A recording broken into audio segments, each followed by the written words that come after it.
Pixar created some of the most beloved films of all time. Toy Story, Finding Nemo, The Incredibles. Stories that defined childhoods and reshaped an entire industry. But before all of that, Pixar was a failing hardware company, burning millions every year with no clear future.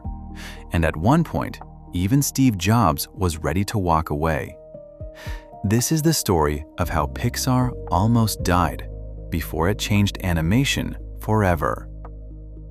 Pixar didn't just struggle once, they struggled again and again. They couldn't sell their computers, they couldn't make money from software, and Hollywood didn't take them seriously. Until one risky deal changed everything. A deal that almost destroyed them before it made them. If you're into stories where the biggest breakthroughs almost didn't happen, subscribe, because these are the moments most people never see. Pixar didn't start as a movie studio. It started inside Lucasfilm as a small computer division. A group of scientists and engineers obsessed with one idea. Not storytelling, but technology. They wanted to create digital animation tools powerful enough to simulate reality. Among them was Ed Catmull, a quiet, visionary computer scientist who believed that one day, entire movies could be created inside a computer. At the time, that idea sounded almost absurd. Computers weren't creative tools, they were machines, cold, technical, limited. But Catmull saw something else. He saw potential. In 1986, everything changed. Steve Jobs bought the division. Fresh out of Apple, rebuilding his identity and looking for something new, he paid $5 million and invested another $5 million to keep it alive. He renamed it Pixar. At first, Jobs didn't see Pixar as a storytelling company. He saw it as a hardware business. Their main product was the Pixar image computer, a powerful, expensive machine designed for high-end graphics, medical imaging, and specialized industries. It was impressive, technologically advanced, and almost impossible to sell. The price was too high, the market was too small, and the use cases were too unclear. Year after year, Pixar kept losing money. Millions. Jobs kept funding it out of his own pocket, waiting, believing there was something there, even if he couldn't fully see it yet. Inside Pixar, something else was happening. A small group started experimenting, not with hardware, but with storytelling. They created short films, tiny, experimental animations that brought objects to life. A desk lamp hopping across a table, a toy expressing emotion without words. Luxo Jr., Tin Toy. Short films that didn't just show technology, they showed feeling. And for the first time, people noticed. Pixar started winning awards. Recognition grew, but revenue didn't. The company was still bleeding money, still without a real business model. At one point, Jobs seriously considered selling Pixar, letting it go, cutting his losses. Because as beautiful as the work was, there was still no way to turn it into a sustainable company.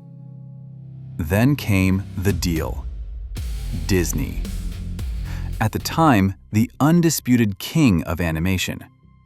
They saw something in Pixar's technology, but more importantly, they saw potential. The deal was simple. Pixar would create 3 films. Disney would finance and distribute them. On paper, it looked like a lifeline. In reality, it was risky. Pixar gave up control, gave up ownership of the films, and locked themselves into a system where they carried the creative burden, but Disney held the power. Still, they had no choice. They needed this. So they began working on something no one had ever done before. A fully computer-animated feature film. Toy Story. The process was brutal. technical limitations, creative conflicts, endless revisions. At one point, the film was almost shut down.